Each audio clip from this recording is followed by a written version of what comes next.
बिस्मिल्लाहिर्रहमानिर्रहीम, अस्सलाम वालेकुम। आप देख रहे हैं व्यूज़ मैटर। मैं हूं मुर्तज़ा डार। पाकिस्तान इसराइल को तस्लीम करने जा रहा है कि नहीं, ये बहस एक मरतबा फिर जो है वो हर तरफ हमें नज़र आ रही है। इमरान खान साहब, पाकिस्तान के फॉर्मर प्राइम मिनिस्टर ने इल्ज़ाम लगाया है कि मौजूदा हुकूमत ये चाहती है कि हम इसराइल को तस्लीम कर लें। अब ये बहस क्यों छिड़ गई है, ऐसा क्या हो गया है? आपके इल्म में मुमकिन है खबर हो, लेकिन अगर नहीं है तो मैं आपके इल्म में कुछ खबर क्विकली बताता हूँ, उसके बाद अपना ओपिनियन आपसे शेयर कर लेता हूँ। 10 से 12 रोज़ कबल ये पुरानी खबर है कि पाकिस्तान का एक वफ़द पहुँचता है इसराइल में और वहाँ पे उनकी मुलाकात बड़े हाई ऑफिशियल्स के साथ होती है, जिसमें वहाँ के सदर भी हैं, उनसे उनकी मुलाकात होती है। उस मुलाकात के अंदर जो कुछ भी गुफ्तगू होती है या उसका जो खुलासा होता है वो इसराइली सोशल मीडिया या इसराइली मीडिया भी रिपोर्ट करता है। पाकिस्तान में थोड़ा शोर डलता है और मौजूदा अपोजिशन यानी पाकिस्तान तहरीक इंसाफ इस हवाले से ट्वीट्स करती है। शीरी मज़ारी साहिबा समेत पाकिस्तान तहरीक इंसाफ की टॉप लीडरशिप इस पर ट्वीट करती है और इसको कंडेम करती है। लेकिन इस सब असना के अंदर मौजूदा हुकूमत यानी पाकिस्तान मुस्लिम लीग नून और उनके इत्तेहादियों का कोई बयान सामने नहीं आता। अब ये तो हो गई खबर, और इस खबर के अंदर जो गौरतलब चीज़ है वो ये है कि ये अनऑफिशियल एक डेलीगेशन था। जो डेलीगेशन गया था उसके अंदर 3 लोग शामिल थे, जिसमें एक अमरीकी नेशनल पाकिस्तानी थी जिनका नाम अनीला था। इसके साथ साथ एक पाकिस्तानी यहूदी था जिसको पहली मरतबा इजाज़त मिली कि वो यहाँ से वहाँ पर जाए और अपनी जो इबादत या मुक़द्दस मकामात की ज़ियारत है वो कर सके।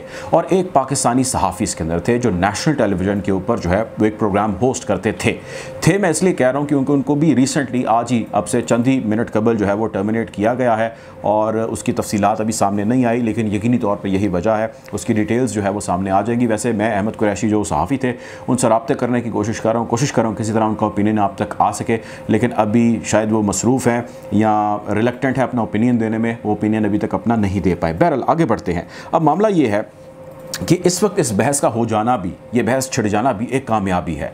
ये कामयाबी क्यों है मैं आपको आगे चल के इसके हवाले से कुछ डिटेल्स शेयर करता हूँ, लेकिन गौरतलब चीज़ ये है कि पाकिस्तान के ऊपर शदीद किस्म का प्रेशर है कि वो इसराइल को तस्लीम करे। ये मौजूदा हुकूमत का ऑफिशियल या अनऑफिशियल इस डेलीगेशन या वफ्द का भेजना हो, या इससे कबल प्राइम मिनिस्टर जब इमरान खान थे उनके ऊपर भी या उनकी गवर्नमेंट के ऊपर भी एक इल्ज़ाम लगा कि आपका एक स्पेशल एनवॉय या आपका स्पेशल एडवाइज़र गया है इसराइल और उसने खुफिया मुलाकात की है।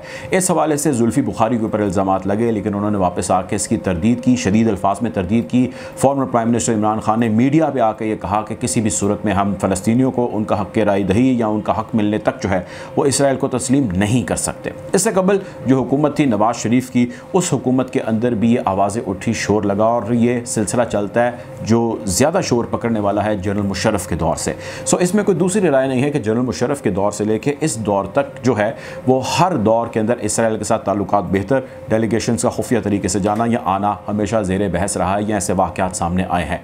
लेकिन इस मरतबा ये पहली मरतबा है कि कोई भी डेलीगेशन जाए और वापस आके उस चीज़ को एक्सेप्ट करे कि जी हम गए थे, हमारी तस्वीरें भी थी, हम मिले भी थे, इसमें कोई बुरी बात नहीं है, मिलने में बात करने में कोई हर्ज नहीं है। अब ये डिबेट है जो जारी है। मैंने आपसे जिक्र किया, मैं आपको बताऊँगा कि ये डिबेट होना भी क्यों कामयाबी है। अच्छा, अगली चीज़ ये है, बावजूद इसके कि मौजूदा हुकूमत के फ़ॉरेन ऑफिस ने इसको कंडेम किया, उसने कहा जी कोई डेलीगेशन नहीं गया और ना हमने भेजा, जो गया वो प्राइवेट हैसियत में किया है। मरियम औरंगज़ेब साहिबा जो मिनिस्टर ऑफ इंफॉर्मेशन है उन्होंने भी इसको डिनाई किया और उन्होंने कहा जी कोई डेलीगेशन हमने नहीं भेजा, ये ज़ाती तौर पे गए थे और हम इसकी नफ़ी करते हैं, हम फ़लस्तीनियों का हक़ मिलने तक जो है वो किसी सूरत इसराइल को तस्लीम नहीं करेंगे।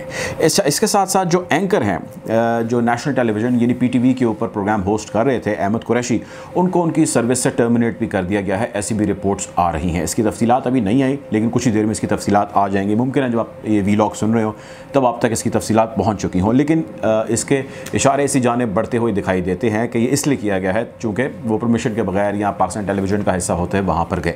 अब ये ऑफिशियल था या अनऑफिशियल था, ये एक अलग बहस है, लेकिन ये बहस हो जाना ही एक सक्सेस है कि लोगों के अंदर एक सॉफ्ट इमेजिंग है जो शुरू कर दी गई है। और इस सॉफ्ट इमेजिंग का मकसद या मतलब ये है कि लोगों में इस बहस को उजागर किया जा सके कि इसराइल एक ताकत है और उस ताकत के साथ पाकिस्तान का हाथ मिला लेना किस तरह पाकिस्तान के लिए बेनिफिशियल है और किस तरह पाकिस्तान के लिए बेनिफिशियल नहीं है।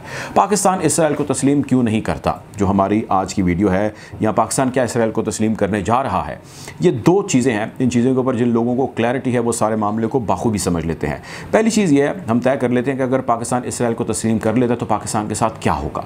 पाकिस्तान अगर इसराइल को तस्लीम कर लेता है और उसी तरह करता है जिस तरह दीगर बरादर इस्लामी ममालिक ने किया, जिसमें UAE है, जिसमें जॉर्डन है, जिसमें मुत्तहिदा अरब अमारात जिसका मैंने जिक्र किया वो है, तुर्की है, बहुत सारे ममालिक हैं मुस्लिम कंट्रीज़ जिन्होंने इसराइल को तस्लीम कर लिया है। अगर पाकिस्तान भी तस्लीम करता है तो पाकिस्तान के ऊपर यकीनी तौर पे जो माली मामलात हैं उसकी बंदिश काफ़ी हद तक कम हो जाएगी, यानी पाकिस्तान को पैसा मिलेगा और अच्छा खासा मिलेगा और मुख्तलिफ़ तरीक़ा से मिलेगा, मुख्तलिफ़ ममालिक की सूरत में मिलेगा, मुख्तलिफ़ डेवलपमेंट प्रोग्राम और प्रोजेक्ट की सूरत में मिलेगा। यानी कि हमारे मामलात, हमारे हालात, हमारे माली जो इस वक्त बिगड़ती हैं अबतर सूरत हाल फौरी तौर पर बेहतर हो जाएगी। एक फ़ायदा या इसका एक रुख, एक पहलू ये है।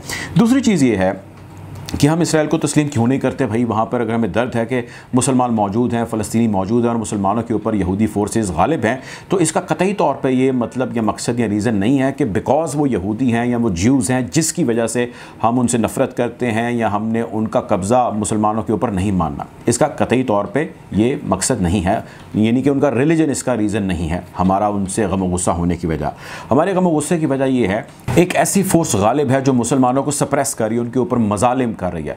सो मुसलमानों पर होने वाले मजालिम के ख़िलाफ़ हम या हमारे जैसे बहुत सारे ममालिक बरसरे पेकार हैं। लेकिन सवाल ये है कि अगर वो आप इसके ख़िलाफ़ बरसरे पेकार हैं तो आप इससे दस्तबरदार भी हो सकते हैं और अपने हालात भी बदल सकते हैं।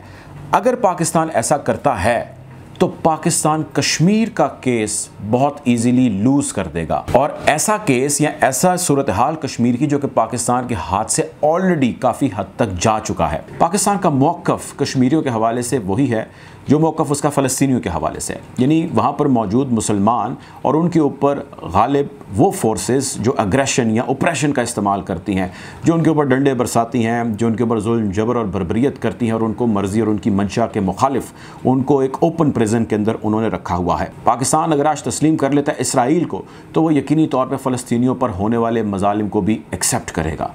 इसी तरह फिर वो लूज़ कर देगा उस ग्राउंड को जिस ग्राउंड की बुनियाद पर वो ये दुनिया के आगे कहता है कि कश्मीरियों के ऊपर भी जुल्म हो रहा है, क्योंकि फिर उसने अगर एक जगह पे मुसलमानों पे होने वाला जुल्म तस्लीम करना है तो दूसरी जगह के ऊपर उसको दूसरे मुसलमानों पे होने वाले जुल्म के ऊपर कोई ख़ास तकलीफ़ नहीं होनी चाहिए। आप बेशक पब्लिक कंजम्पशन के लिए प्रोटेस्ट करते रहें, लेकिन कश्मीर का केस आपके हाथ से लूज़ हो जाएगा। और ये वही बयान और ये वही मौक़िफ़ है जो former prime minister Imran Khan ने अडॉप्ट किया और उन्होंने कहा accepting Israel is equally proportional to losing Kashmir. बहरहाल कोशिश करेंगे बदलती सूरत हाल के हवाले से आपको यूँ ही आगाह रखें। अपना ख्याल रखें, दुआओं में याद रखें। अल्लाह हाफ़िज़।